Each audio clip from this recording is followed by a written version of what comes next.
Hi guys, ಇವತ್ತು ಮಂಗಳೂರಲ್ಲಿ ನಮ್ಮದು 3ನೇ ದಿನದ ಜರ್ನಿ. ನಿನ್ನೆ ಎಲ್ಲರೂ ಸ್ವಲ್ಪ ಟಯರ್ಡ್ ಆಗಿದ್ದರಿಂದ ಇವತ್ತು ಎಲ್ಲರೂ ಲೇಟಾಗಿ ಎದ್ವಿ. ಫ್ರೆಶ್ ಅಪ್ ಆಗ್ತಿದ್ದೀವಿ. ಫ್ರೆಶ್ ಅಪ್ ಆಗಿ ಎಲ್ಲರೂ ಒಟ್ಟಿಗೆ ತಿಂಡಿಗೆ ಹೋಗ್ತೀವಿ. ಕನಸು ಅಮ್ಮ ನನಗೆ ಈಗಲೇ ತಿಂಡಿ ಬೇಡ ಅಂತ ಹೇಳ್ತಾ ಇದ್ಲು. ಓಕೆ, ಸ್ವಲ್ಪ ಹೊತ್ತು ಕೂರು, ನಾನು ವಾಕ್ ಮಾಡ್ಕೊಂಡು ಬರ್ತೀನಿ ಅಂತ ವಾಕಿಗೆ ಹೊರಟೆ. ಇವತ್ತು ಎಲ್ಲೋ ಔಟ್ಸೈಡ್ ಹೋಗೋದು ಬೇಡ, ರೆಸಾರ್ಟಲ್ಲೇ ಟೈಮ್ ಸ್ಪೆಂಡ್ ಮಾಡೋಣ ಅಂತ ಅಂದ್ಕೊಂಡ್ವಿ. ಜೊತೆಗೆ 2 ದಿನದಿಂದಲೂ ಮಕ್ಕಳು ಹಿಂಸೆ ಮಾಡ್ತಾಯಿದ್ರು, ನೀನು ಸ್ವಿಮ್ಮಿಂಗ್ ಪೂಲಿಗೆ ಬರೋದೇ ಇಲ್ಲ ನಮ್ಮ ಜೊತೆ ಆಟ ಆಡೋದಕ್ಕೆ ಅಂತ.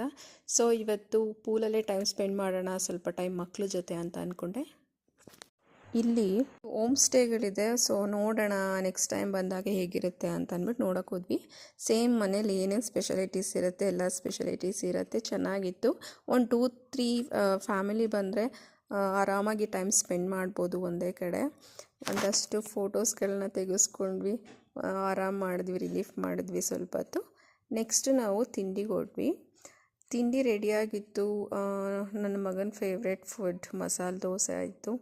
ಚೆನ್ನಾಗಿತ್ತು ಫುಡ್ ಇವತ್ತೂ ಕೂಡ. ನಾವು ಸಾಮಾನ್ಯವಾಗಿ ಆಚೆ ಜಾಸ್ತಿ ಓಡಾಡ್ತಿರೋದ್ರಿಂದ ಮಧ್ಯಾಹ್ನ ಮತ್ತು ರಾತ್ರಿ ಊಟ ಹೊರಗಡೆನೇ ಮಾಡ್ಕೋತೀವಿ. ಅಲ್ಲಿ ಏನು ಸ್ಪೆಷಲ್ ಇರುತ್ತೆ ಆ ಫುಡ್ಗಳನ್ನ. ಮಾರ್ನಿಂಗ್ ಬ್ರೇಕ್ಫಾಸ್ಟ್ ಮಾತ್ರ 2 ಡೇಸ್ನು ಇಲ್ಲೇ ಮುಗಿಸ್ಕೊಂಡ್ವಿ. ತಿಂಡಿ ಮುಗಿಸ್ಕೊಂಡು ಪೂಲ್ ಕಡೆ ಹೊರಟ್ವಿ. ಪೂಲಲ್ಲಿ ಮಕ್ಕಳ ಜೊತೆ ಟೈಮ್ ಸ್ಪೆಂಡ್ ಮಾಡೋಣ ಅಂತ.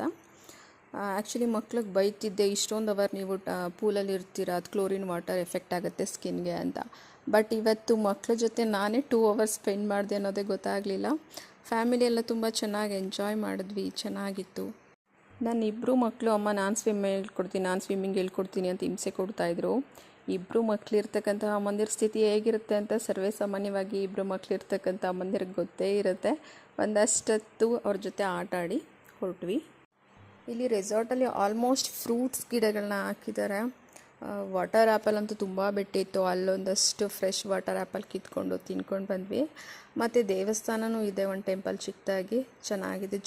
ಜೊತೆಗೆ ಇಲ್ಲಿ 2 ದೊಡ್ಡದು ಚೌಟ್ರಿ ಸಹ ಇದೆ, ಫಂಕ್ಷನ್ ಹಾಲ್ ಸಹ ಇದೆ. ಈ ಮಂತ್ ಅಧಿಕ ಮಾಸ ಇರೋದ್ರಿಂದ ಇಲ್ಲಿ ಯಾವ ಫಂಕ್ಷನ್ ನಡೀತಿರಲಿಲ್ಲ. ಇಲ್ಲಿ ನಮಗೆ ಯಾವ ಥರ ಫೀಲ್ ಆಗ್ತಿತ್ತಪ್ಪ ಅಂತಂದರೆ, ನಮ್ಮ ಒಂದೇ ಫ್ಯಾಮಿಲಿ ಇಡೀ ರೆಸಾರ್ಟ್ ಬುಕ್ ಮಾಡ್ಕೊಂಡು ಬಂದಿದ್ದೇವೇನೋ ಅನ್ನೋ ಥರ ಇತ್ತು. ತುಂಬ ಚೆನ್ನಾಗಿತ್ತು, ಪ್ರೈವಸಿ ಇತ್ತು, ತುಂಬ ಚೆನ್ನಾಗಿ ಎಂಜಾಯ್ ಮಾಡಿದ್ವಿ. ಇಲ್ಲಿ ಸ್ಟಾಫ್ ಎಲ್ಲಾದ್ರ ಬಗ್ಗೆನೂ ಇಂಟ್ರಡ್ಯೂಸ್ ಮಾಡ್ಕೊಡ್ತಾಯಿದ್ರು, ಫ್ರೆಂಡ್ಲಿ ಆಗಿದ್ದರು. ನನ್ನ ಮಗಳು ಹೇಳ್ತಾಯಿದ್ಲು, ಅಪ್ಪ ನೆಕ್ಸ್ಟ್ ಇಯರ್ ರಜಕ್ಕೂ ನಾವು ಇಲ್ಲೇ ಬಂದು ಸ್ಟೇ ಮಾಡೋಣ, ಫ್ರೆಂಡ್ಸ್ ಕರ್ಕೊಂಡು ಬರೋಣ, ಫ್ರೆಂಡ್ಸ್ ಫ್ಯಾಮಿಲಿ ಕರ್ಕೊಂಡು ಬರೋಣ ಅಂತ. ಓಕೆ ಅಂತ ಅಂದ್ಕೊಂಡು ಮಾತಾಡ್ಕೊಂಡದಷ್ಟು ಟೈಮ್ ಸ್ಪೆಂಡ್ ಮಾಡಿದ್ವಿ. ಈಗ ಟೈಮ್ ಆಗಿದೆ, ನಾವು ಮೈಸೂರಿಗೆ ಹೋಗ್ಬೇಕಂತ. ಹೋಟೆಲ್ಗೆ ಹೋಗಿ ಫ್ರೆಶ್ ಅಪ್ ಆಗಿ ನಾವು 1 o'clockಗೆ ರೂಮ್ ಚೆಕ್ಔಟ್ ಮಾಡಿದ್ವಿ. ಜಸ್ಟ್ ಈಗ ಎಕ್ಸ್ಟ್ರಾ ಪ್ಲ್ಯಾನ್ ಆ್ಯಡ್ ಆಯಿತು. ಮಂಗಳಮ್ಮ ಮತ್ತು ಕದ್ರಿ ಟೆಂಪಲ್ ಇದೆ, ಅದನ್ನು ನೋಡ್ಕೊಂಡು ಹೊರಟೋಗೋಣ ಅಂತ. ಓಕೆ, ಮುಗಿಸ್ಕೊಂಡು ಹೋಗೋಣ ಅಂತ ಎಲ್ಲರೂ ಹೊರಟ್ವಿ. ಮಂಗಳೂರು ಅನ್ನೋ ಹೆಸರು ಈ ಮಂಗಳಾದೇವಿ ಟೆಂಪಲಿಂದ ಬಂದಿದೆ ಅಂತ ಹೇಳಿದ್ರು. ಓಕೆ, ನೋಡೋಣ ಅಂತ ಹೋದ್ವಿ. ತುಂಬ ಚೆನ್ನಾಗಿತ್ತು ದೇವಸ್ಥಾನ. ನೆಕ್ಸ್ಟ್ ನಾವು ಕದ್ರಿ ಟೆಂಪಲ್ಗೆ ಹೋದ್ವಿ. ಇಲ್ಲಂತೂ ತುಂಬ ಟೈಮ್ ಸ್ಪೆಂಡ್ ಮಾಡ್ಬೋದು, ತುಂಬ ಚೆನ್ನಾಗಿದೆ ಟೆಂಪಲ್.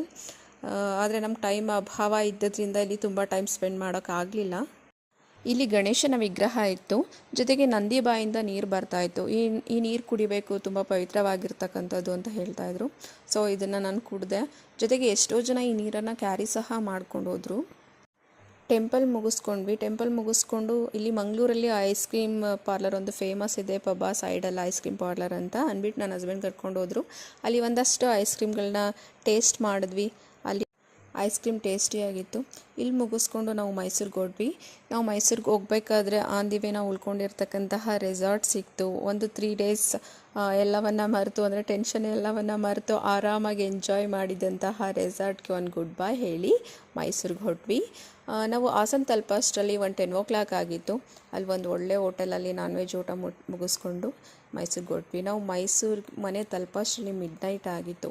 ನಮ್ಮ 3ನೇ ದಿನದ ಮಂಗಳೂರು ಟು ಮೈಸೂರು ಜರ್ನಿನೂ ಸಹ ತುಂಬ ಚೆನ್ನಾಗಿತ್ತು. ಎಲ್ಲ ಕಡೆಯೂ ತುಂಬ ಚೆನ್ನಾಗಿ ಎಂಜಾಯ್ ಮಾಡಿದ್ವಿ.